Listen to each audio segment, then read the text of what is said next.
बिस्मिल्लाहिर्रहमानिर्रहीम। अस्सलाम वालेकुम। हज़रत अबू हुरैरा से रिवायत है कि हुज़ूर सल्लल्लाहु अलैहि वसल्लम ने फरमाया कि मेरे पास निस्फ़ माह शाबान की शब हज़रत जिब्राइल अलैहिस्सलाम आए और फरमाया, या रसूल अल्लाह, आसमान की तरफ अपना सर मुबारक उठाइए। मैंने इनसे दरियाफ्त किया कि ये कौन सी रात है।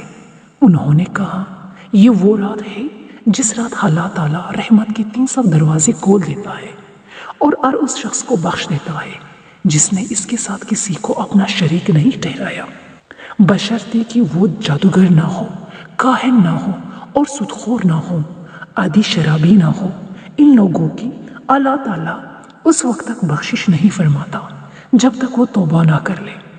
फिर जब रात को चौथाई हिस्सा गुजर गया तो हज़रत जिब्राइल अलैहिस्सलाम फिर आए और कहा, या रसूल अल्लाह, अपना सर मुबारक उठाइए। आपने ऐसा ही किया।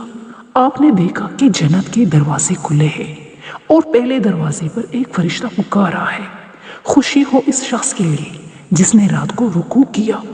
दूसरे दरवाजे पर एक और फरिश्ता निदा दे रहा है, खुशी हो इसके लिए जिसने इस रात में सजदा किया।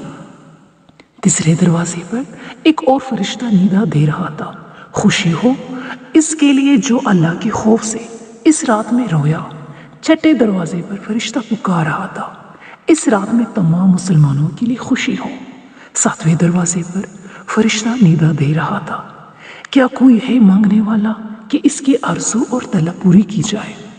आठवें दरवाजे पर फरिश्ता पुकार रहा था, कोई माफ़ी का तलबगार है कि इसके गुनाह माफ़ किए जाए।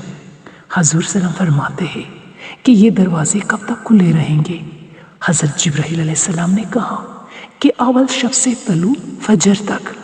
इसके बाद जिब्राइल अलैहिस्सलाम ने कहा, ए मोहम्मद, इस रात में दोज़ख से रिहाई पाने वालों की तादाद बनी कल्ब की बकरियों के बालों के बराबर होगी।